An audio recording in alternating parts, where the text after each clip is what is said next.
মহাভারতে কুরুক্ষেত্রের যুদ্ধে অর্জুনের সারথীর দায়িত্ব গ্রহণ করেছিলেন শ্রীকৃষ্ণ। তিনি এই নিজে মহাযুদ্ধে অস্ত্র ধারণ করেননি, তবে অর্জুনকে প্রতি মুহূর্তে উপদেশ দিয়ে যুদ্ধে জয় লাভ করায় সাহায্য করেছেন সখা কৃষ্ণ। কুরুক্ষেত্রের মহারণ শুরু হবার আগে সংসাবিষ্ট অর্জুনকে জীবনের ধর্ম ও কর্মের আদর্শ পাঠ দিয়েছিলেন।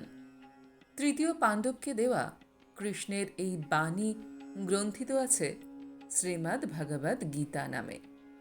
গীতা হল জীবনের সঠিক দর্শন, সব সমস্যার সমাধান এবং সব প্রশ্নের উত্তর গীতায় খুঁজে পাওয়া যায়।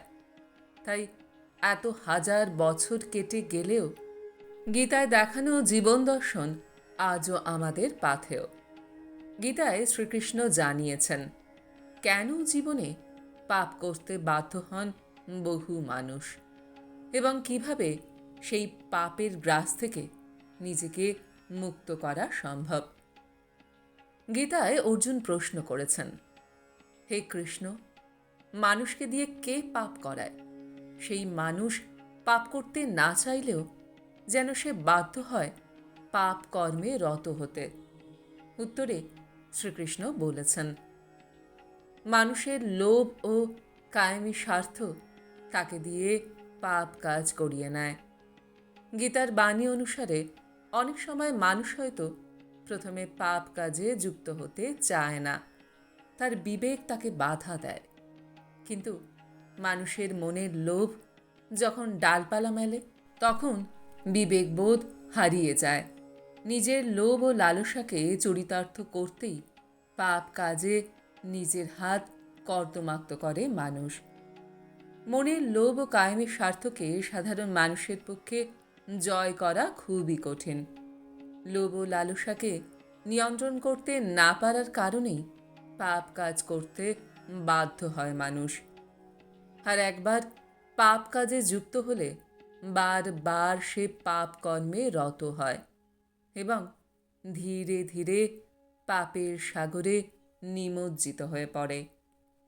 গীতায় শ্রীকৃষ্ণ বলেছেন যে লোভ থেকে আমাদের মনে জন্ম নেয় রাগ, আর রাগ থেকে জন্ম নেয় সংশয়।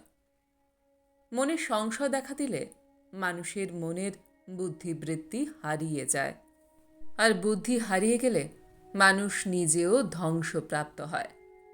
গীতায় বলা আছে, যেভাবে ধোঁয়ার জালে আগুন ঢাকা পড়ে যায়, সেভাবেই লোভ ও লালসা মানুষের জ্ঞান বুদ্ধিকে আচ্ছন্ন করে ফেলে। আর সেই কারণেই মানুষ পাপ করতে বাধ্য হয়। এখন প্রশ্ন হলো, এই পাপ এড়ানোর উপায় কি?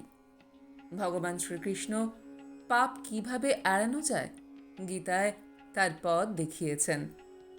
লোভ ও লালসা থেকে নিজেকে মুক্ত করতে পারলেই পাপের পথ এড়ানো সম্ভব।